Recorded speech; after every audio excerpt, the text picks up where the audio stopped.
showed up today. About 12 months ago, I started working a little bit more on myself, meditation, working out some other stuff, and started listening to podcasts. We have a mutual friend, Kevin Sturdivant, and just by chance in social media, Mike and myself got connected, and I was in Tucson working, and Mike sends me a little message, goes, "Hey, I'm gonna come out for you."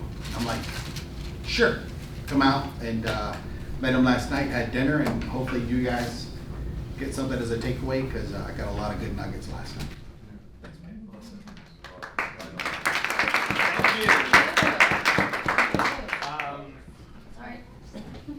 So is everyone here in real estate? Yes. Yes. No, I know you. Actually, I'll lead off with this. So last night, when I was checking in, everything went wrong. Got to the room, someone was in the room. Where we're staying at the Red Rock, there's 5,000 women on a sorority thing. So I'm walking around the way I look, like Jack Sparrow, a weird accent, a bunch of women looking at me like, what's going on here? So then I go back to the desk. Key doesn't work. Rich texts me, goes, "Everything good?" I said, "Everything's good." My wife's freaking out. She's like, "What's going on?" I said, "Relax, I'll handle it." Go back down and said, "Look, dude, I don't want to be that guy, but I checked into someone else's room, they kind of freaked out, now the key doesn't work, can you help me out here?" He's like, "No problem, we'll come tonight." And we got it all done. Then I told Rich the story and he said, "Why didn't you tell me that?" And I said, "I'll tell you why. Because I was so grateful that you brought me out here. I'm not gonna let that little thing affect my mood, and then affect your mood, and then affect the dinner." So we sit down for dinner, and Rich invites a friend. And that friend didn't want to show up. He's like, "I don't want to show up to this." And then he sits down. And we start having a chat. And ironically, he actually built a nightclub in New York City when I was in the nightclub business, who was connected to my first mentor. What are the chances? So the reason I say that to start off like this is this: we are all here for a reason. Anyone that believes that they are not here in this very space right this second for a reason, I'm sorry, but I'm going to call you out and saying you manifested this reality. I manifested it, and we all manifested it. Because how we choose to think affects how we feel. And how we choose to feel affects how we act. And our actions, not our words, our actions become our life story. Agree or disagree? Agree. Yeah. Right? Okay? So in life, I always like to say we all have a purpose. We're here for a reason. We all have a role. And if we look at the word role, R-O-L-E, remove obstacles to live empowered. Okay? We all want to be empowered, right? Who wants to be disempowered? We have certain desires. We desire success. Why would we desire not to be successful? We desire money. Unfortunately, we need money. We don't live in a barter system. We desire fulfillment. We desire happiness. We desire freedom, right? Yeah. These are basic human desires. We all desire them. But how do we get them? We have to remove obstacles that stand in our way to get those desires. Because desires aren't goals, they're wants.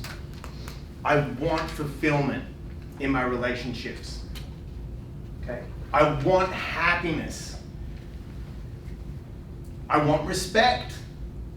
We want these things because we're human beings, and that's why we're here. You guys want information. You want to be inspired. I have 3 things that I live by: inspire, educate, and motivate. How do I inspire people? What am I going to post on Instagram? What am I going to say to someone on the street? How do I educate them? That means I've got to gain a certain amount of reading and then action. And how am I going to motivate people? If I do those three things and look at them every day, guess what? I can change one person. If I change one person, I change every person that's connected to that person. That's the law of attraction. Like attracts like. That's frequency. So we have all these desires. So what's the biggest thing that blocks us, that we need to remove? Fear. Okay? False evidence appears real. When false evidence appears real, we forget everything and run. We must face our fears to rise above them. We all have fear. There is no way you can get rid of fear. You can manage fear. Like I said, you think, you feel, then you act. Or you feel, you act, then you think. Oh God, what have I done? Come in. That's when your emotions hijack you.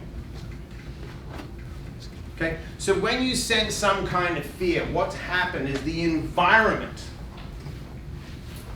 if it's emotional, has triggered a fear.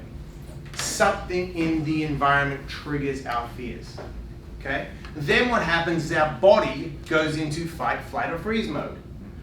That's our sympathetic nervous system. Okay? That's just who we are. The parasympathetic nervous system is called rest and digest.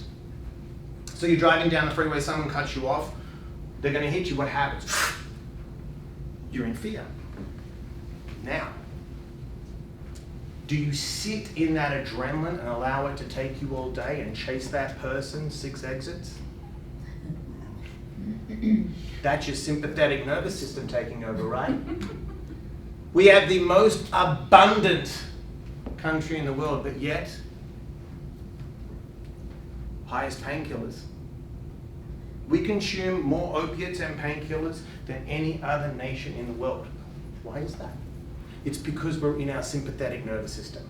We're in fight, flight, or freeze mode. Okay? So when you have this fear, there's a simple method, and everything is practice. And it's habit. And it's called the STOP method. S-T-O-P. The first thing you do is you stop. You stop. You don't move. You don't do anything. If you're in the car, you just stop. You don't chase someone. The second thing you do is you take a breath. It takes a minimum of 8 breaths to go from sympathetic nervous system to parasympathetic nervous system to rest and digest. Who here has seen a boxing match or a UFC fight? Everyone, right? Pretty much? Okay. 2 athletes are in combat. Now, unless you've been in a physical altercation, even though it's sport, you're in fight, flight, or freeze mode. You're not about to eat a Whopper from Burger King. You're in sympathetic nervous system. So, when you get to the end of the round, if you survive, what's the first thing the corner man says? They do, right? Take a breath. And what do? Take a breath. And what do? Take a breath. Because when you're in fight, flight, or freeze mode, your brain is in the primitive part of the brain called the amygdala, also known as the lizard brain. Then it shifts into the prefrontal cortex where we make our executive function. That is from regulating our breath, diaphragmatic breathing. That's not breathing, that's hyperventilating. Deep gut breaths. In through the nose, holding, out through the mouth. Navy SEALs use box breathing. In for 4, hold for 4, out for 4, hold for 4, like a box. To manage the sympathetic nervous system. So you take a breath. Now, observe. Fear and disturbance is going to fit into 4 things. I'm afraid I'm not going to get what I want, I have fear. I'm afraid I'm going to lose what I've got, I have fear. I am so stressed out about the future, I have fear. Or, what happens? I have guilt, shame from the past. I am worried they're going to catch me, I have fear. Has to be one of the 4, right? So if you're in one of those places, guess where you're not? In the present moment. And if you're not present, you're in your sympathetic nervous system. Then what do? You proceed. S-T-O-P. You stop, you take a breath, you observe, then you proceed. Now if you get in the habit of going, ooh, that's disturbance. My emotions are about to hijack me. I'm about to make a phone call I shouldn't make. I'm about to send an email I shouldn't make. And I know I'm in fight, flight, or freeze mode, but I need to shut it down and manage my breathing and get out of my crazy lizard brain and get into my prefrontal cortex where I make my executive functions. Guess what? You save a lot of money and a lot of time. Right? Do you agree? Yes. Yeah. Because our emotions hijack us, because it's nature. So we look at animals, right? You look at a zebra. It looks like a donkey. It's striped, a little bit retarded, let's be honest. You wouldn't have a pet zebra. But I'm going to tell you this right now. Zebras don't get cancer, and I'll tell you why. So, the zebra's at the watering hole, snacking on some berries in the Serengeti. He's on lunch break. And guess what's on lunch break? The lioness. Guess what's on the menu? Zebra. So, he's snacking away on berries. He smells the lioness. And what happens? His lizard brain goes, uh-oh, let's get out of here, because we're on the grocery list. So it goes into fight, flight, or freeze mode, right? It takes off. Now let's just say our zebra friend gets away. It's one of those good National Geographics. Yeah, the zebra wins. What's the one thing the zebra doesn't do that we do? The zebra does not sit there all day going, I hate lionesses, I hate lionesses, I hate lionesses. It doesn't ruminate. It doesn't fire and wire stress hormones all day. Think about it. We're human beings. Someone from our past says something. We post a picture on Instagram or Facebook. We get 1,000 likes. We get 1 dislike. What happens? Why does that person dislike me? Why does that person dislike me? You are in the business of rejection. That's reality. Rejection. But that's just an opinion. Success. A successful person does the work no matter how they feel. An unsuccessful person does the work when they feel good. You're never going to feel good. You're never going to feel right. If I go on how I feel, I don't get out of bed. Okay? I don't. Because why? Because we are designed as human beings to avoid pain and want pleasure. So when people say, I don't have any motivation, I'm like, you're a liar. When the alarm goes off at 5:30, what do you feel like? I feel like staying in bed. Exactly, you're motivated to be comfortable. Right? Yes. You're dismotivated. No, you're motivated for pleasure. Of course the bed feels good. But if you can associate so much loss with the procrastination, then guess what? You get up. You write on where you can see it. Me staying in bed right now, what do I lose? Okay? So once we learn to manage our fear and get inside ourselves, we manage our state. You make a call. I don't want to call. Why? I'm afraid they're going to reject me. Good. Make the call. I'm afraid to knock on the house. Why? Make the call. Go knock on the house. Do the work. I was born in Australia. The most isolated capital city in the world called Perth, Western Australia. Everyone laughed at me when I said I'm going to America. They're like, you're an idiot. Crazy thing is, I'm here in America. I went to acting school. After acting school, I took a job. I didn't want to stay in Australia. I knew it was too limited. So I was walking down a mall, and there was a group of guys who used to sell clothes. I believe you don't sell anything. I believe you sell yourself. People don't buy a house, they buy an experience. It's a big investment. It's not a pack of gum, it's not an In-N-Out burger. It's a house. If I can touch you and get inside you and make you feel special, guess what? I'm your guy. So I walked into the clothes store and I said to the guy, I want a job selling clothes. He said, you've never sold clothes. I said, I don't need to know how to sell clothes. I said, I'll work here for 1 week for nothing. He said, why? I was honest. Be authentic. I said, I'm moving to America. He said, you're going to come and say to me, you want a job here to save your money to move to America? I'm like, yeah, why would I lie? He said, I'll do you one better, forget a week. He said, the next person that walks in, sell them a pair of clothes. You can sell them clothes, I'll give you the job. Now, they say proper preparation prevents poor performance. There's 2 guarantees in life. The first guarantee is death. No one gets out alive. That's reality. The second guarantee is the time will change, but the place remains the same. And what that means is, right this second, I can't rewind what just happened. It's gone.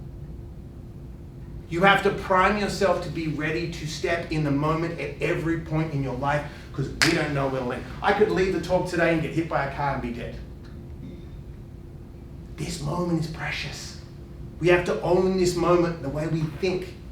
So I walk in the clothes store, I said, I'll do it. I said, just don't get in my way. A lady walks in, it's a menswear store. I don't worry about clothes, I worry about the person. So I gave her some space and I said, what are you looking for? You're looking for your husband, because it's menswear. Are you looking for your son? She goes, my son. I said, perfect. Now I went to acting school. I know how to improvise. And I looked in the shop window and I connected a lot of loss to not getting this job. So I was motivated to sell her. So what did I do? I said, let me help you out here. Is he about my size? She said, yes. I said, perfect. Threw her a bait. So I grabbed the outfit that was in the window and I went into the change room and I put it on and I walked out. And she said, I'll take it. And he's like, I'll give you a job. What made you do that? I said, I don't know the stock. I've got to do something. I need a job. I worked there for 6 months. He wanted to make me the area manager. I wouldn't take the job. Because why? I wanted to come to America. That was it. I'm coming to America. A lady turns up one morning and I do my song and dance, sell her a bunch of clothes. And she said, what are you doing here? And I said, I'm moving to America. I'm going to shoot TV shows and do some stuff. She said, great. Why don't you enter the green card lottery? I'm like, oh, I see you take drugs. What are you talking about? Green card lottery? They're giving out green cards in a lottery? She said, yes. I said, you're out of your mind. So that night, I'll be honest, I went home, smoked a little pot, had a nice little apartment on Bondi Beach, and I was like, green card lottery, that lady was so crazy. What if it's real? Come in. So I went to work, and it was an open-air mall, and I see this lady trudging bags, and I'm like, oh no, she's gonna return the clothes. My bullshit didn't work. So I went in the back of the stock room, and my friend was working the front. And she said, where's the crazy guy that wants to go to America? And he said, oh, he's on a break or something. She goes, I bought him the green card lottery ticket.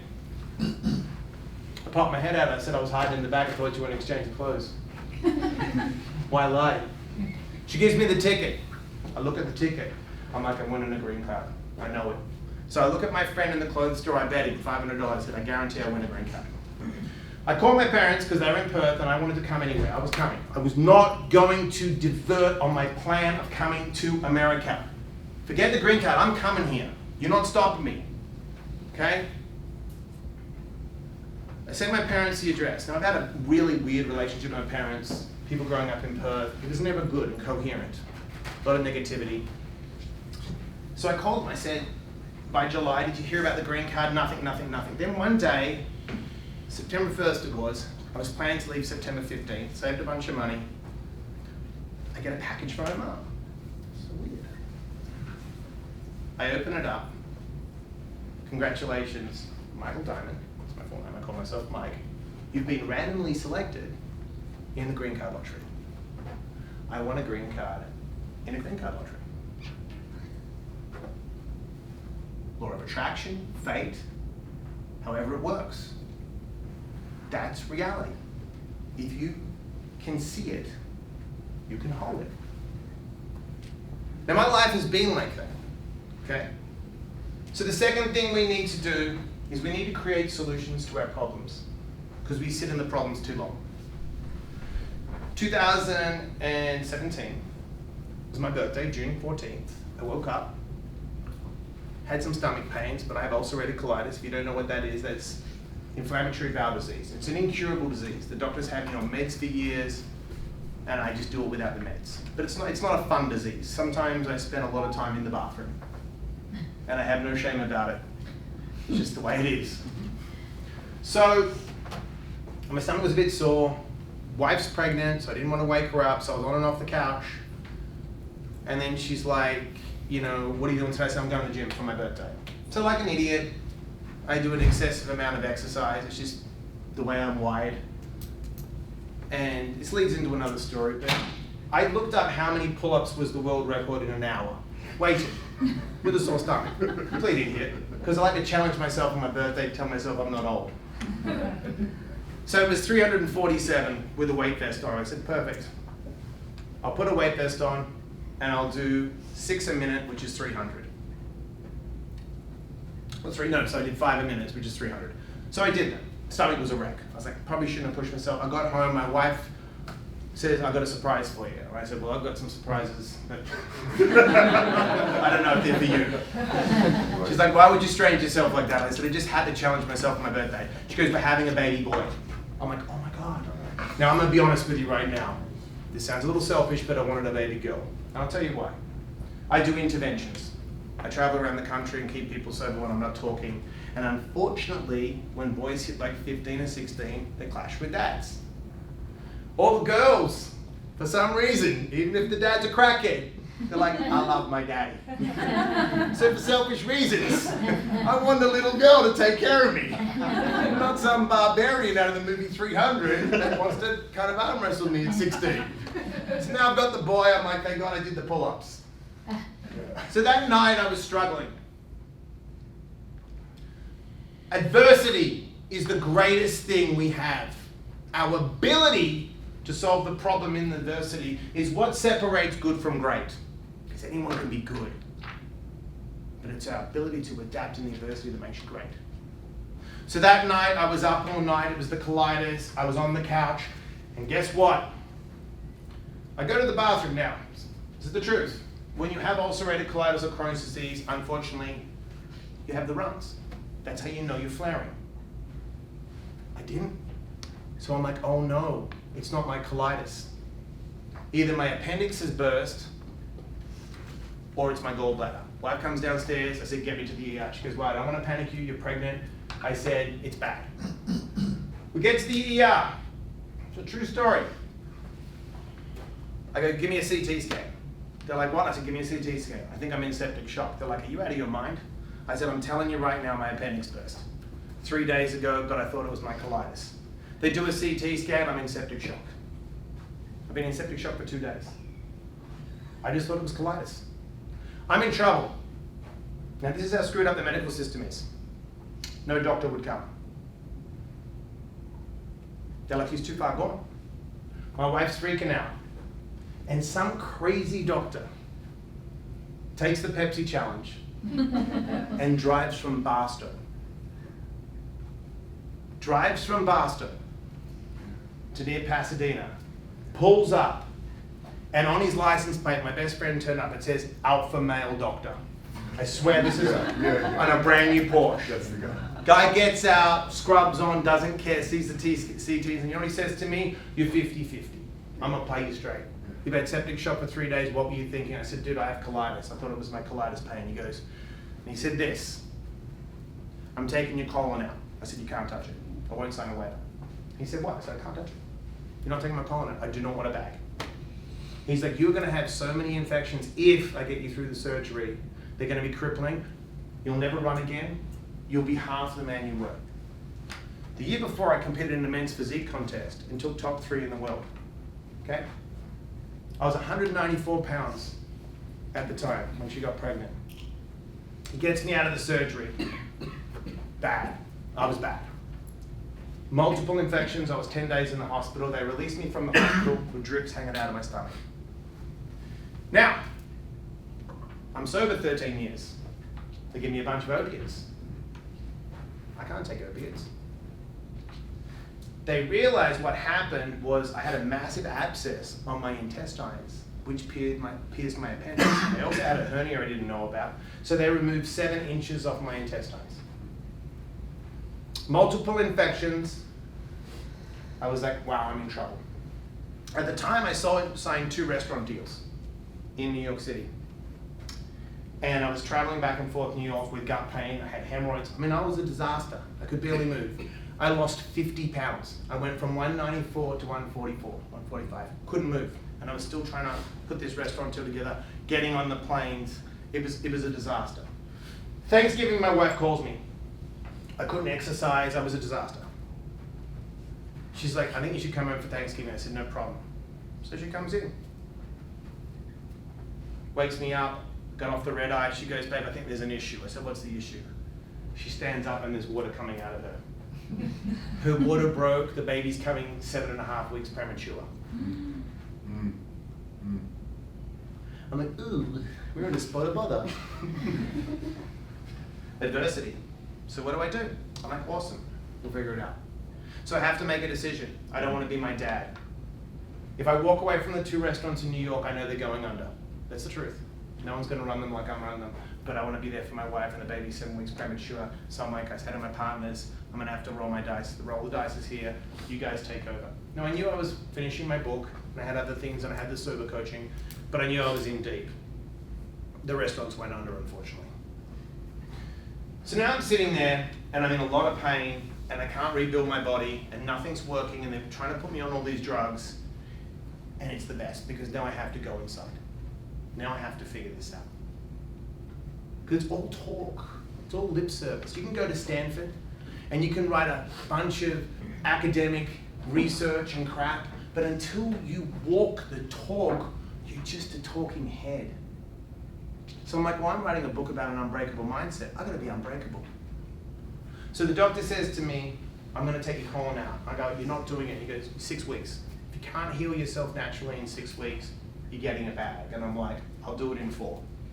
So I immersed myself in meditation, really deep, different frequencies, went on a liquid diet, and against the doctor's orders, I throw the baby in the stroller and start running. And I said, I'm going to push him for a half marathon. And he's like, you are the most stupid, ignorant person I've ever met. I said, you don't know me, doc. You're an academic. I can do this. I healed myself through exercise and running, built a gym in my house. Now, what's insane is people say, you get up at 3:34 in the morning. I said, yes. They said, why? I have 2 mentors, and I go to them for stuff. One's a woman in my sobriety, one's a man. And I said to her one thing, what do I need to do to save my marriage when my wife's pregnant? She said one thing, let your wife sleep in the morning. So I said, no problem. I'll get the baby up, I'll get that shift, and at 3:34 in the morning, I will take that baby so my wife can sleep for 3 or 4 hours. So she needs it because she's breastfeeding, she's got the hormonal stuff. I want a happy life. Okay? And guess what? We haven't had one fight in 18 months. I've pushed the baby over 1,200 miles in a year. And then I thought to challenge myself, I'm going to attempt a world record. So I ran Guinness. And I said, I want to break the half marathon world record. I sent them an email and people said they'll never get back to you. Law of attraction. Guess what? They called me the next day. They said the record's yours. And in August this year, I'll be breaking a world record raising money for a little girl who has an autoimmune problem. Okay? Solutions to situations. We have to think greater than our environment to be exceptional. Because it's all talk. Okay? No one knows the potential that lives inside us, only us.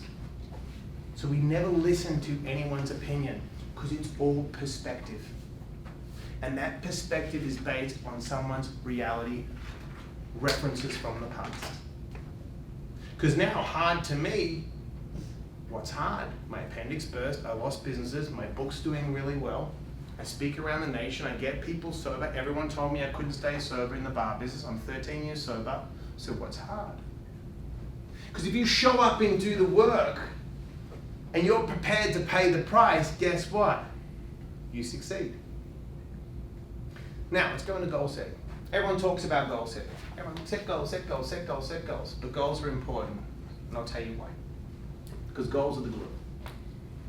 You can't hit a target you don't see. Go buy a massive yacht. Where do you want to go? I don't know. What happens? The yacht sits on the wharf. Okay? You have to have direction. So there's 7 P's that kill procrastination when you set a goal. And if you take these P's and you write them down and you put them on your wall and you really focus, I guarantee you succeed. The first one is purpose. You have to have a why. Not a want, a why. What gets me up in the morning? Why am I doing this? Purpose gives us honesty. There's 3 guys working on a church. Okay? Guy walks over to the first guy. What are you doing? I'm a bricklayer, it's my job. Great. Guy walks over to the second guy. What are you doing? I'm a bricklayer. It's my career. Walks over to the third guy. What are you doing? I'm a bricklayer. It's my calling. My purpose is to build an establishment for people to honor their higher power. Purpose. You find a purpose, you find a calling in everything you do. When you call someone to sell a house, you're providing a service. You have a purpose. That distracts you from worrying about their opinion because you need a house. Because you don't want to be homeless. And I create the new opportunity because I have a purpose. Right? Second one, you have to have a plan. If I went up to a carpenter and gave him a bunch of wood, he'd look at me and go, what's this? I'm like, it's wood. He's like, yeah, I know, I'm a carpenter. Do you have a plan? Oh, not really. What's he supposed to build? You have to have a health plan. You have to have a financial plan. You have to have a relationship plan. You have to have a career plan. We have to have these plans because you know what? If you don't have a plan, someone else will have a plan for you. And then what happens? You're all pissed off because why? Right. I don't like what he did or said. Why? Because you have no purpose and plan. Then when you have the plan, what do you have to do? You've got to take action. I have people call me all day. All day. Mike, I want to get in shape. Awesome. Can you send me a workout plan? I'm like, will you do it? Like, what do you mean? I'm like, will you actually get your ass to the gym? They're like, yes. I'm like, do me a favor. Every morning text me and do 50 squats when you text me. I'm like, 50 squats? I'm like, you don't need a gym. Do the squats on the spot. Build the habit. Take action now. Yeah, but no, see already. You're already off the plan. I'm wasting my time sending you a plan. When I went to a really good sober mentor and said, I want to get sober, he said, what do you do? I said, what do you do? He said, don't drink and don't do coke. That was it. No problem. That's simple. Don't drink, don't do coke. I can't get high. What's the plan? Get sober. Live a great life. Do you know what I mean? My publishing company forwarded me. I said, I want to make a 150-page book. Why? I said, because I studied. People should be able to pick the book up and go, I can read that in a sitting. People are too distracted. What's your plan? To tell my story and give them basic tools and steps. They argued with me. Book sold nearly 1,000 copies in 6 months. I'm booked everywhere speaking. They call me back. They're like, we messed up. I said, no, you had the wrong plan. Priorities. We must have priorities. Some things matter more than others, but if we have a purpose and have a plan, guess what? We prioritize our time. We don't get distracted on social media watching cat videos when we're making calls. Did you sleep that? No, I didn't. I don't watch that. I give myself half an hour to an hour on a Sunday to get junk. You know what that is? Junk food and junk reality. I'll watch 30 minutes of stupidity and go, God, my life is good. Whether it's a bunch of crazy housewives screaming at each other or people doing nutty stuff. I'll give myself half an hour and then I'll go and eat a cheat meal. I go, that's my junk. Because I don't want that shit in my head. I don't want to be ruminating it. Who's heard of Pareto's Law? Pareto's law, 80-20. Pareto was a very smart man. He went around Italy. You know what he said? 20% of the people have 80% of the worth. 20% effort, 80%, right? Some things matter more than others. We know the tire kickers. We know the people wasting our time. Get rid of them. You can look at someone and smell them upwind and go, oh my God, blah, blah, blah, blah.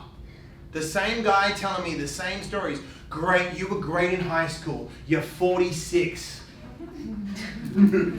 Your gut is hanging over your stomach. It's all bullshit. Excuse my French, right? What happens now is what matters. What I do from here and get out the door, that's the difference. That's what separates us. And anyone that says you can't do it, get rid of them. Priorities, the people matter, okay? Now let's jump into people. So you've got a purpose, you have to have a plan, you have to have priorities, you have to have the right people. 2 types of people in the world: engines that drive you and inspire you, and anchors that are the haters, the naysayers that hold you down. Get rid of the anchors. Okay? Get rid of them. Just get rid of them. I don't need it. Okay? Now, places. Set up your environment to succeed. Do not tell me that you want to make calls all day and you've got distractions going non-stop. Find a place where it's calm, where it's quiet, where you feel relaxed, where your energy's right, and then you do what you need to do. Set your environment up to succeed. I built a gym in my garage, so when I wake up, I go downstairs. No excuses. I've got to kick dumbbells out of the way to make sure I train. I bought a running stroller. Then I got given one. I have the baby carrier. I don't have a weight vest. The baby's the weight vest. And you know what? I get a bunch of free shit on Instagram because I do crazy shit with the baby. There's an excuse. No, he's part of the workout. Kill the excuses. The last 2, you must have perseverance and patience. Who's heard the story about the bamboo tree? Ooh. Bamboo tree. When you plant a bamboo tree, the seed, okay? You have to fertilize and water that seed for 5 years. So there you are, making your calls, fertilizing, watering your dreams. Everyone laughs at you. What are you doing? You're a nobody. But you have a purpose. You know they're going to sprout. After 5 years, they sprout. They grow 60 to 90 feet in 6 weeks after 5 years of watering and fertilizing.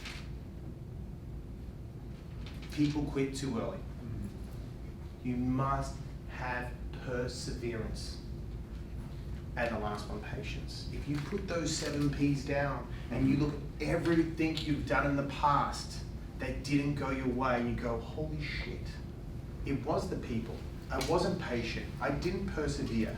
I set up the wrong environment, the places. Think about this. I talked to Rich and I said, Rich, we're driving to New York. He's like, okay. I'm like, let's just go. I want to see America. That's my purpose. That's a good idea. We've got 2 other people in the car. We're halfway across. They get distracted. They're becoming anchors. They're holding us back. Could be the business idea. But this is just a trip, this one. What do? They want to stop longer. We had a plan. We want to get there at a certain time. It's vacation. They get me off track. Do I get rid of the anchors? Right? Yeah. And keep going? Exactly. Or do I keep them in my life and then get resentful? This person did it. My parents did it. My school teacher did it. This person didn't call me back. It's all bullshit. If you can take take responsibility for your goals, your dreams, that's how you turn them into reality. You shift your perception. You've got to get references. You've got to be motivated. When I say references is this, right? So nothing is being done first. There's very rare. Who's heard of Roger Bannister? Roger Bannister broke the 4-minute mile. It's a great story. Everyone said he wasn't the greatest runner either. He didn't even win an Olympic medal. But he believed he could run a mile in 4 minutes. And everyone laughed at him. Can't happen. The scientist said actually he'd die. And he's like, you're wrong. He took that big goal, right, the macro goal, and broke it down into micro steps. And he was the pioneer. He ran 3:59. That same year, 15 people broke 4 minutes because of him. Okay? Now they run a mile in 3:45. It's perception, reference. So when you're stuck, you have to look at yourself and motivate yourself and say, hold on, what's my purpose? Am I going to regret this if I don't take action right this second? Who's getting me unstuck? Who's a person that can drive me? What can I see visually? What can I do to inspire myself to take action? We live in the information era. When I was a kid, I had to think greater than my environment. I had no references. I had shitty people that told me I was stupid because I'm dyslexic and I was a loser and I was going to make nothing of my life. And guess what when I go back to my reunions? They're all fat and falling apart and divorced. And I'm living a great life in America. I sold a TV show just recently that was on Netflix. When I created the show, I told people the way it was going to work, and everyone laughed at me and said, they're not going to buy that show. And I said, they'll buy it. 1 year of harassing people. I did the pilot, presented it perfect. 1 year of harassing people. The guy that was blocking it got fired. The same network I pitched to 20 times in that year called me and said, we love it, we fired that guy, we're greenlighting the show. People go, how the hell did you do that? I said, because I persevered. The law of attraction states, like attracts like. Whatever I feel will resonate and vibrate through the universe. If you want to get deeper with the law of attraction, the universe vibrates at 432 hertz. The chant, is 432 hertz. If you wake up in the morning and you want to manifest stuff, you connect to the environment and your frequency. If you have a clear focus of what you want, you'll attract it. The universe is not going to give you cake. The universe will give you crumbs. But you have to be smart enough to what you want with a purpose to achieve those goals. So I'll give you a story. The other day, I was sitting there and I watched a clip of Mark Wahlberg and I said, how ironic. I need to be in a room with Mark Wahlberg, and I wrote down the date. There's a new moon and there's a full moon. The new moon is the start of the month. You can look it up. It's usually around the 4th or 5th of every month. The new moon, the universe opens. If you don't believe me, I'm telling you the way the law of attraction works. But you have to be clear and specific. You've all probably heard the story of Jim Carrey. Wrote a check for himself for $10 million, and he got the $10 million. Remember this, okay? What's that worth? $20, right?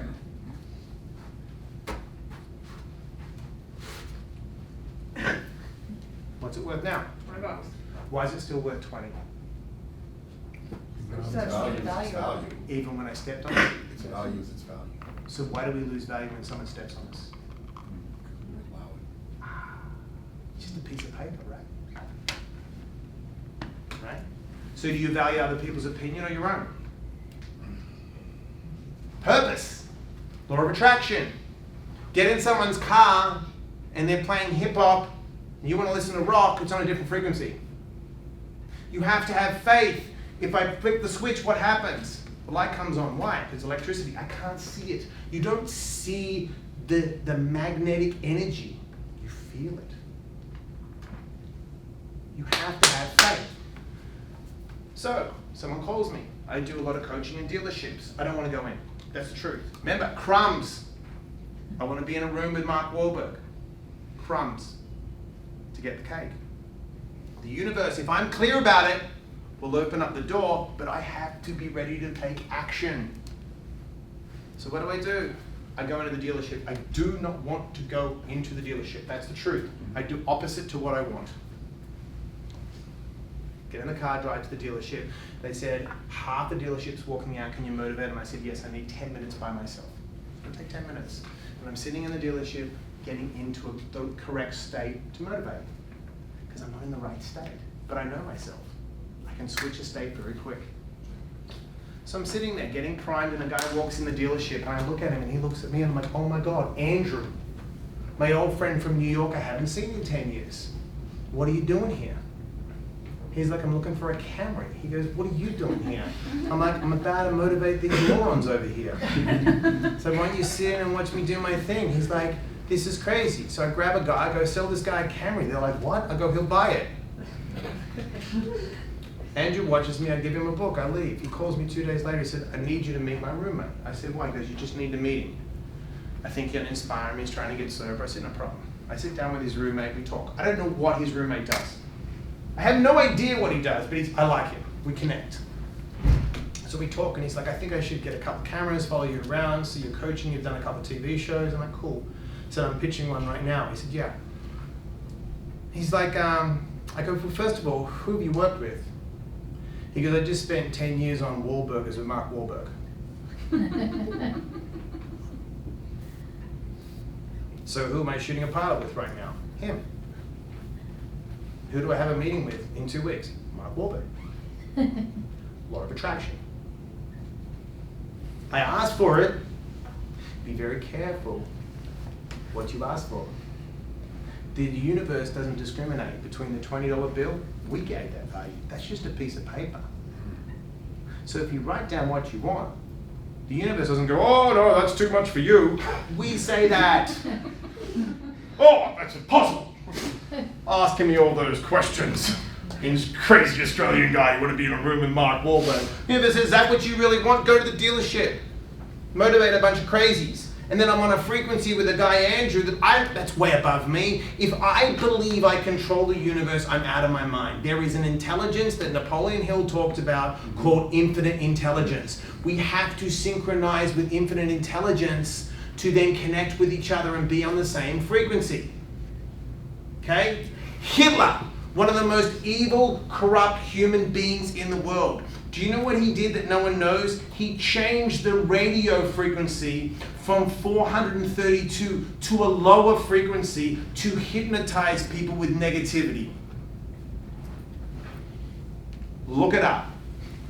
Because he understood frequency. So if you get up and you challenge yourself and you breathe correctly and you focus, the pineal gland spikes. The pineal gland is the antenna to the superconscious. It spikes between 1 and 4 in the morning. If you get up in that hour and you ask the universe and you want to manifest something and you put it out there and you stay present, and when I mean stay present, is we have disempowering emotions and we have empowering emotions. A resentment, fear, jealousy, anger, they are disempowering emotions. They keep you in your lower 3 energy centers of survival. Now, if you're in gratitude, appreciation for the moments, you're in your heart chakra, and you can get into your pineal gland, and you will synchronize with people and the universe that will put you in the right place at the right time. That's intuition. That's what intuition is. But I'll give you a perfect example. Say we have an argument, and I piss you off, and you have a resentment, and we hold on to resentments for too long. And I walk off and I drop my wallet. Intuitively, she knows she should give the wallet back. But the resentment blocks her. So what does she do? She keeps the wallet. Think about how when we drink the poison and we fire and wire the past into the present, how it affects what we manifest in the future. I can never change yesterday. I can only fire and wire what I want in this present moment to manifest greatness in the future. And I can manifest anything within my reality, because you know what? It's my reality. It's all my perception. And perception is based on your references. Okay? So when we have these dreams, when we have these goals, how we close the gap is the reality of the willingness to learn the skill. I did a podcast just recently, and everyone got upset when I said that Larry Bird didn't have the natural skills of Magic Johnson, but he was so willing to learn the game and do the work, he became a better player. People got offended. They're like, Larry was the greatest of all time. I said, you didn't hear what I said. I said he wasn't born as fast and couldn't jump as high as Magic. Magic had better athletic ability when they started. What Larry did is he closed the gap. He took the 10,000 hour rule and applied it to what he did. Anything is possible within reality. Now, reality is different and subjective. If I told you right now, in my 40s, that I'm going to play in the NBA, I'm not in reality. That's called positive delusion. Now, but you have Spud Webb that could dunk at 5'7". So we all have an inclination. Speaking is easy for me. Helping people is easy. Never had to think about it. Always loved to encourage people, always loved to speak. I've done stand-up comedy, I've shot shows, that's my inclination. If you want to know your inclination, take the Myers-Briggs personality test. It's a great personality test. And it's a really, really, created by Carl Jung, you read it and you'll go through it and you'll go, oh shit, there's things on this that I'm inclined to do. We block our inclination because we listen to people tell us things that really aren't things.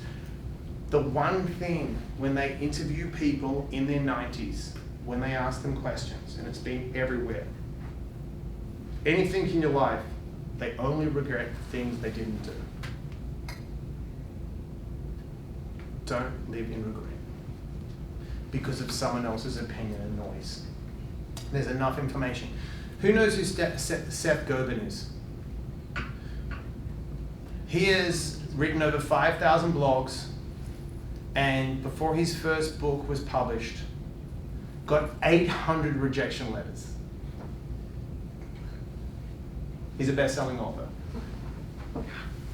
J.K. Rowling was pretty much homeless. Okay, she's the first billionaire publisher, I think. Yeah. Right? From the Harry Potter series. Homeless. No one wanted to publish her shit. It sucks. Yeah, really? Gary Oldman. Who knows Gary Oldman? Walks into his first acting audition at RADA. I actually went to NIDA, which was a similar school. Gary Oldman, everyone laughed at him, like, you can't act. So what did he do? He started acting. He's won Academy Awards. Russell Crowe couldn't get into NIDA. They're like, he's not a good actor. Russell Crowe had a better career than Mel Gibson, and Mel Gibson went to NIDA. Do you see what I'm saying? Opinions are subjective on the other person's reality. But what's their reality based on? Their reality is based on their past. And what's their past based on? Their past is based on their environment. So it's all perception. So check this out. There's two twins. They live together. In the ghetto. Dad's a little drunk. Neighbor's making noise. He's trying to put the kids to sleep. Keeps banging. Dad gets angry. Pulls out a shotgun. Comes out in the hallway, gets in an argument. Shoots the guy dead. The kids see it. They're both put into the foster system. One, there are 5. 10 years later, they interview him. One is now getting tried as an adult, back then, because he got in an altercation with his foster brother and stabbed him to death. The other one excelled at school. At 35, they interviewed them again. One became an attorney, had a bunch of kids, became a great member of society. The other one's doing multiple life sentences. They sat him down, asked him a simple question. First guy that did all the murders, all the trouble, why did you do it? He said, do you know where I'm from? Do you know who my dad was? What choice did I have? They interviewed the other kid, expecting a crazy answer, right? Got through college, got scholarships. His answer, do you know where I'm from? Do you know who my dad was? What choice did I have? Exactly the same answer, completely different perspective of reality. Do you see what I'm saying? If you have purpose and you look at yourself honestly and you know how to close the gap from where I am right now and where I want to be, it's all noise. I don't listen to the noise. It's all bullshit. All I see in this room is extraordinary, is potential for greatness. Because I know I'm living proof. If you just get up and put one foot in front of the other, you succeed. Someone said to me the other day, how the fuck, excuse my language, is someone your age with colitis going to run 400 miles in a month? And I looked at him and smiled and said, one step at a time. If I have to wear a diaper, I will do it. I tell myself that I am the fittest guy alive with colitis. That's what I tell myself every morning. Because you know why? I am the fittest guy with colitis. And if you've got colitis, come and run with me. And they're like, are you out of your mind? I spend more time in the bathroom. I go, exactly, I don't. I enjoy the process. So you write them down. You write down the goals and you look at them and you go, that's my reality. And you have your why. Okay? You don't let anyone tell you it can't be done. Because it can. When I coach someone, all I say to them is this. I sit them down. I'm like, where are you at? And I tell them, I'm like, where do you want to be? And I go, why? I go, let's close the gap. I get inside people.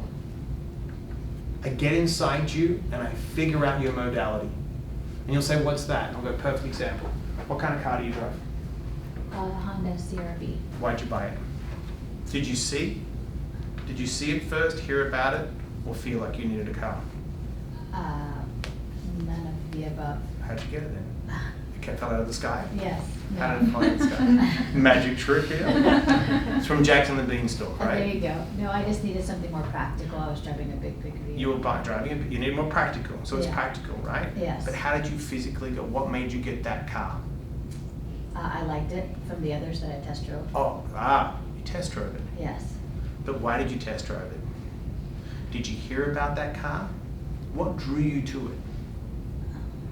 Price?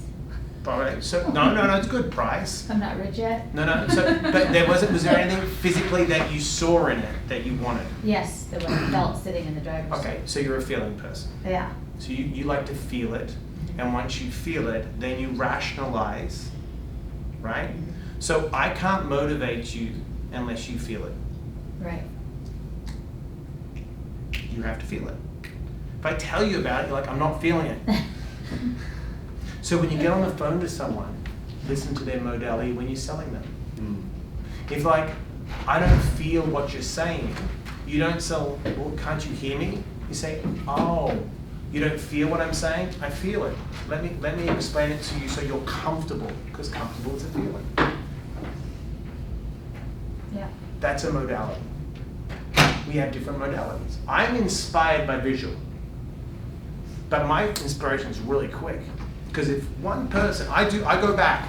So if I believe another human being can do it, and I'm in reality of what my base is, and it shows a guy in his 40s breaking world records, and I look him up and say, okay, that guy started there That's his blueprint, I'm stealing it.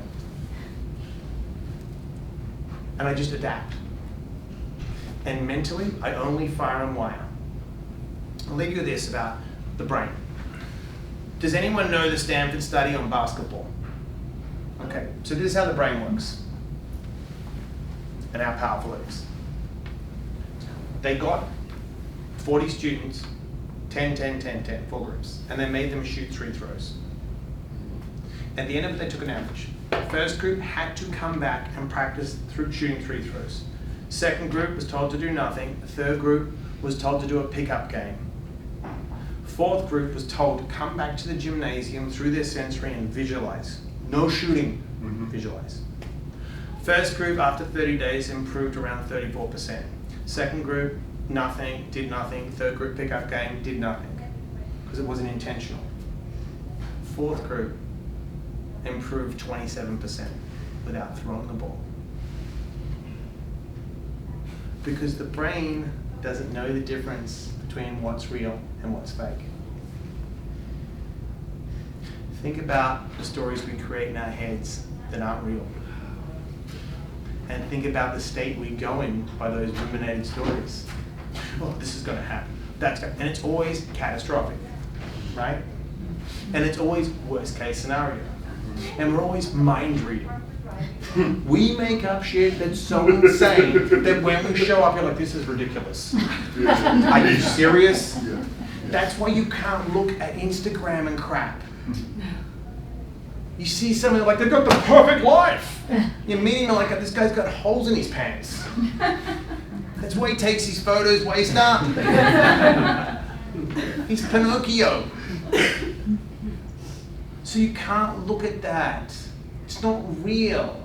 I post real shit because I know I want to make people go, it's okay. Someone asked me the other day, how is it to train for this kind of run? I said, I'll be honest with you, awful. Awful.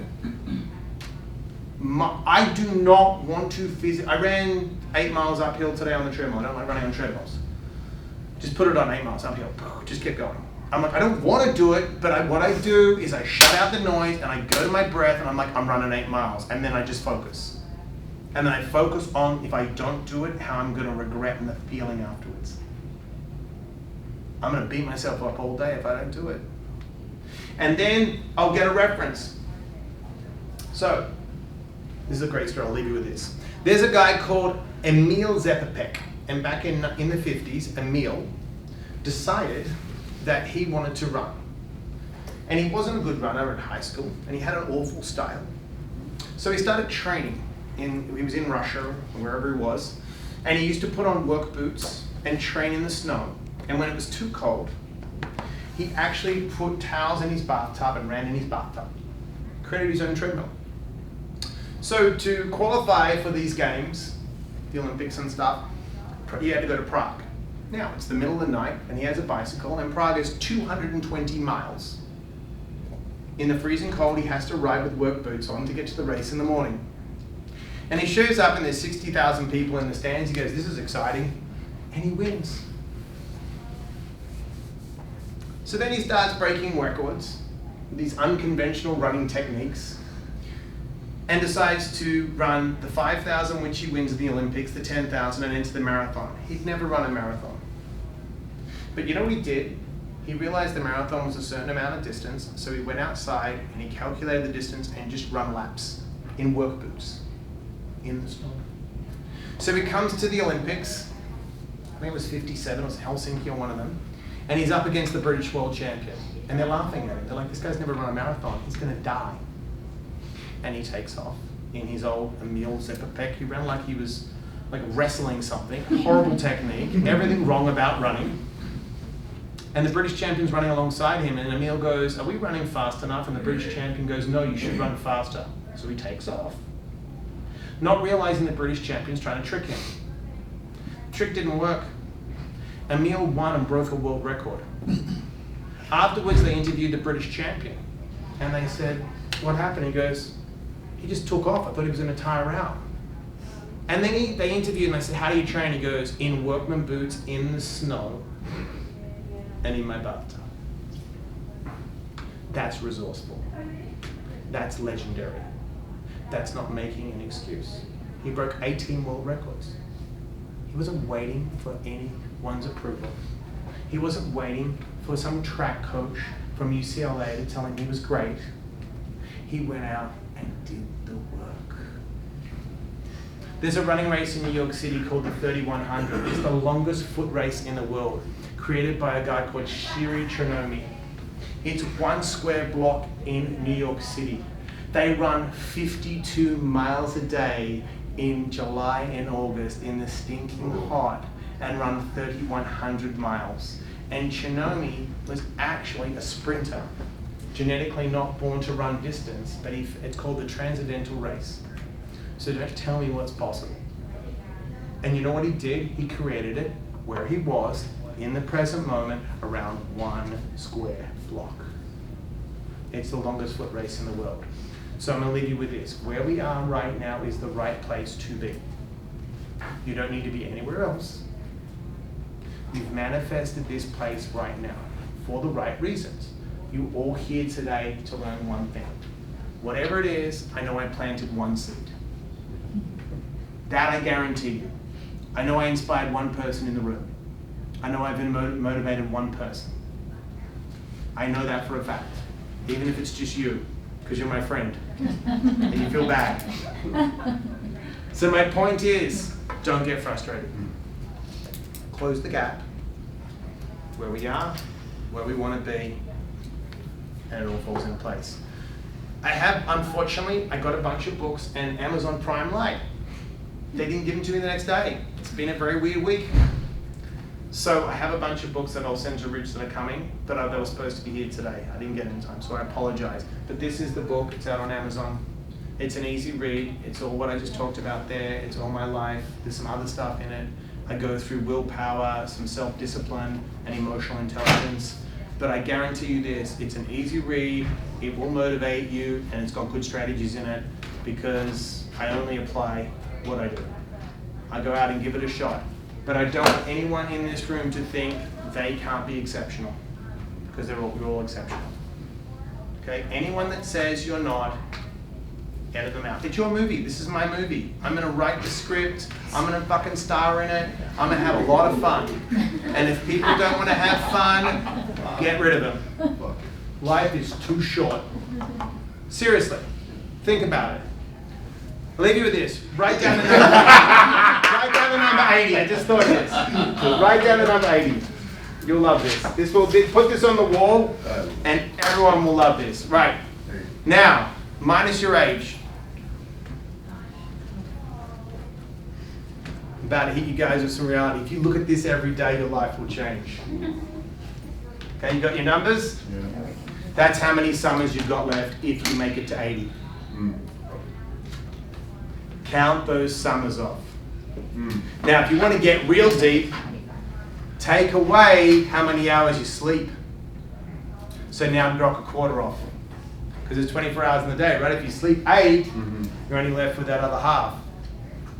So I just dropped off some numbers. Think about it. If I told you right now, and I had a big crystal ball, that's how many summers you had left, would you waste your time with people talking shit? Would you procrastinate? Would you worry about the nonsense that people tell you? Seriously. No, right? You guys are young. Don't waste your time now. How old are you? 20. God. 22. Wow. You guys are...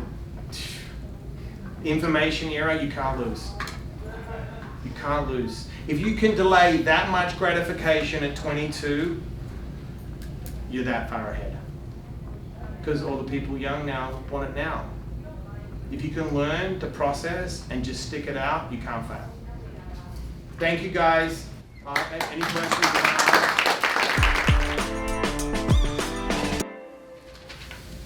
Anyone have a question? Anything? I do. Yeah. What was happening 13 years ago for you that you decided to get sober? Oh, I'll tell you a great story. So I was best friends with Scott Weiland from Stone Temple Pilots, and we owned a bar in New York City. And I was knee deep in cocaine and debauchery, and so was he. And his wife actually called him and said, basically, I'm leaving with the kids. And I had that split-second reality moment. where I was like, I think I'll be dead in 10 years if I don't stop. So I literally went, nah, I'm getting off this train. Ironically, 10 years later, I was in a detox center, detoxing a very well-known person, getting them off cocaine and pills and stuff. And I got a bunch of text messages from people, and I'm not very open about the story, and I'm like, why are people texting me? And Scott died in the back of his tour bus. So that was my reference to reality. I was like, I'm gonna end up dead in 10 years. And I'm 13 years sober, so I'd be dead. There's no way. First of all, with the colitis, it would have, my stomach would have rotted out. I mean, I can be honest, I didn't drink and do drugs like a normal person. I'm hanging around with the biggest rock stars in the world. I mean, we were out of our minds. And that's why I'm so open about it, because it helps people to understand, like, you don't need to go down there. You know what I mean? It's just a horrible way. And some people do it with pain pills. I did it with cocaine and alcohol. So yeah, so it was just a turn. I was just like, I'm done, getting off. I don't regret the stories, because now I can help people with it. And if I didn't have it, I wouldn't be able to help kids. I just wasted a lot of time thinking that I was going to find more in it. You know what I mean? It's such an empty thing. It's like we get stimulated by drugs, alcohol, sex, but it's, you know what I mean? If you have purpose, you don't need to go down that way. So yeah. Anyone else? I have a question. Go. In my circles, the concept of breath continues to come up, and I'm still having trouble really conceptualizing it. Okay. Can you talk around breath and specifically the way that it relates to the presence?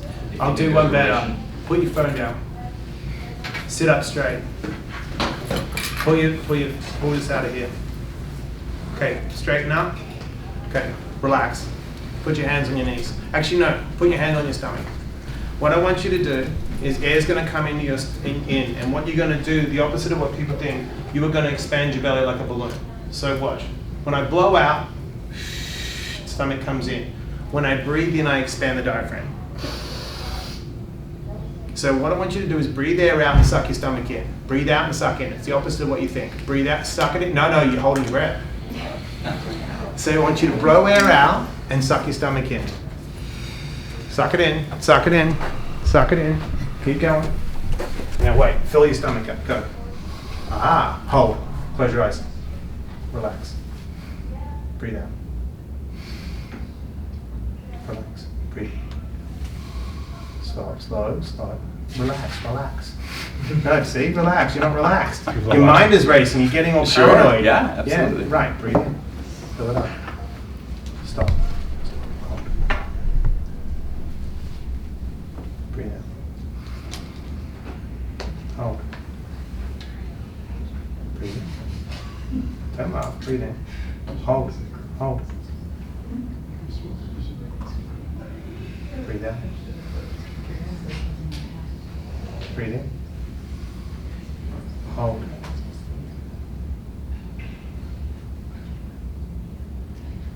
Breathe out. Breathe in.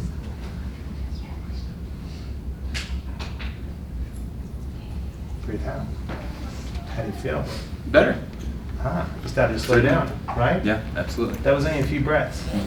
That's how you breathe. So when you wake up, if you breathe like that, you're actually getting it. Now your mind slowed down then. Sure. I can see it slowing down because everything dropped. So that's how you center yourself to breath.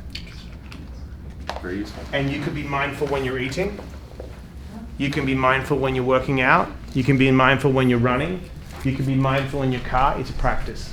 So what you're training yourself to do is to realize when you're not in that deep breath, because let's be honest here. If someone comes barging through the door with a gun, I'm not going to be breathing like that. Because I'm going to be fight, flight, or freeze mode. That's my sympathetic nervous system, and it should be there to help me. But I shouldn't be eating like this. I shouldn't be in my car like this. I should be in rest and digest. Then I'm healing. You took 5 breaths, and already you started to feel good. If you can do 8, Okay, so yeah, just simple like that. Go. Mike, did you, most of the stuff that you mentioned is in the book? In the book, yes. Yes. How do you get away from the social media addiction? I need my phone, but it's been a habit of the second instinct, just open and check. I never check it in the morning. As soon as I wake up, my daily ritual is the same. I get up around 3:45, 4. I do not check the phone. I breathe. I do 20 minutes of deep breathing. I read. I have selective reading, what I'm going to read. I read those things, and then I exercise. I do not check the phone. Once I'm in a state of what I want and I'm clear, then I'll check the emails and phones. So the first 2 hours of the day, I don't go near it. That gets me out of the habit. How about the rest of the day? I don't sit on it all day. What would you recommend me to do? Because I'm You're getting stimulated right, exactly. by the dopamine to Yeah. the things. It's worse than cocaine, probably. Yeah, so what I would do is, I would do it like this. Willpower works 2 ways. If you're lacking willpower, it's because your dopamine receptors are low, because you need to replenish them through either food or just breathing. So I would have set calls that I want to make. I would turn off all notifications. I don't have any notifications. I don't care, I just turn them off. I don't need to know who's doing stuff. Right. It's none of my business. And I have set calls I want to make. Like I'm raising money right now for this little girl. So I'll have set calls that I have to make, and I'll discipline myself. I'll be on the phone from 10 to 11. That's it. If I check emails, I check them once a day. What about it when you're getting a call? Is your phone standby, or what are you I doing just with have your it phone? on buzzer. Gotcha. I don't want to, do you know what I mean? You Keep don't it. touch it. I just don't. It's such a distraction. This is what I do. I know I'm coming here to work rich and do stuff. I know I've got to be responsible again. But I don't just sit there. I set a plan. I know I'm going to be here. I know the time, and that's it. Even with my wife, I don't like sit there going, "Oh my God, my wife! Oh, where did you go?" I don't. It gets you so wound up Yeah. and like overstressed and overstimulated. It's the last thing I look at and the first thing I look at. Never. All right. So, all right. Sorry. All right. So I'm gonna leave it this. Sorry. The conscious mind is 5%. The subconscious mind is 95%. We are not responsible for how we were programmed. We're responsible for what we do with our programming. The way the brain works is this: we are in a beta brainwave, which means we're conscious. We are stimulated. So anything you read, and the reason self-help books don't work all the time, or seminars don't work, is because intellectually you can understand what I'm saying, and intellectually you can read it. But the habit is the subconscious training. So how do we hack the subconscious? Okay. The first 7 years of a child's life, the brainwave is called a theta brainwave. The theta brainwave affects the software, the programming. So the way we hack the software is this. When we're sleeping in REM sleep, we're in a delta brainwave. Okay? Before we go to sleep, before we nod off, we're in a theta brainwave. As we wake up, we then move on into 2 other brainwaves, into beta brainwave. Okay? So the theta brainwave can be programmed when you wake up and before you go to bed. You do not look at this when you wake up or before you go to bed. You do not watch the news when you wake up and before you go to bed. You do not watch cops, drug dealers, craziness, really crap, because that's where your programming is. You read positive before you go to bed, or you play some kind of music that is going to lower that frequency, or will play. If you literally, before you go to bed, play the right affirmation, you will start to reprogram the subconscious. But I'm gonna tell you a really important thing. You can say all day, I'm gonna be positive, I'm gonna be positive, I'm gonna be positive, I'm gonna be positive, all day when you're in your conscious mind, that's not gonna affect the programming. When you wake up and before you go to bed, that's when you have to program the positivity. So then what happens? It's in your programming. Why do you think those commercials late at night get you? Are you tired? Yeah. Do you feel grumpy? Yeah. Do you feel alone? Yeah, I'm on the couch by myself. Having trouble sleeping? Yeah, it's 3 in the morning. How do they know me? Bang, it's in your subconscious, right? We got the pill for you, and there's always a golden retriever running in the wind, and the girl with the flowing hair, and the guy, and then suddenly they say, but side effects include rectum bleeding, you'll lose an arm, death, your nose will fall off. You'll have kids like aliens, but you're like, yeah, but the other stuff seems so good. And when do they play those commercials? Late at night, right? Because that's the theta brainwave. They are programming you when you're receptive to it. So that's why you're going to be very careful what you put in your diet mentally. Not just what you eat. Yes? It's a separate question. All right, go. If anybody wants to donate to your race, where do we go to? Run RUN 4, the number 4, Layla. I'll send it to Rich. You can text it out. Yeah, that'd be awesome. Thank you. And I'm still looking for a couple of sponsors. That's the same brain waves when you're meditating as well, right? When Nailed you it. Sync, yeah. Yep. That's why if you do it in theta, I hack my brain. I just hack it with positivity and really good references. How do you hack it yourself? I hack it by what I listen to and what I watch. I don't watch TV. I do not watch TV. Unless it's an inspiring documentary that moves me emotionally and moves my state and it's something I want to research, I don't watch it. I told you, if my wife can be watching junk food and she watches whatever she wants, I'll go read. I have a specific list of books I read, how much I read every day. I discipline them like that because I tell you why. I didn't do that shit for a long time. I had a lot of opportunities and I blew opportunities because I don't do the things I do now. Do you meditate now? I meditate twice a day. How long? Between around 15 to 20 minutes. I don't do more than that. That's all I need. Do you use music or anything? I or do. just I use a sit thing still? called the solfeggio frequencies. I'll get him to send them to you. It's 9 That would different be helpful. frequencies that heal your body. Thank you. And I'll send it out. But it works. I know. If you get inside your brain and do it, she's known me forever. Even when I was working at the Palms as one of the directors of Ghost Bar, I'm the same person. I wake up, ready to go, and I start here, right? I never start up here. I start here and I leave the house here. And I try to take everyone with me. I ain't dumping negative shit on no one. That's not why I'm here. I try to bring everyone with me to make them feel good. I try to pump people's tires up. Life is too short to be Debbie Downer. Walk around like, poor me. There's always someone worse. I watched a guy the other day with no hands and no feet and he was running marathons. And I didn't want to run. I'm like, I guess I'm running today. He had stumps and he's running marathons and my stomach was a little sore. I'm like, shut up, go run. Now, I may have to do more bathroom breaks than other people, but that's just reality.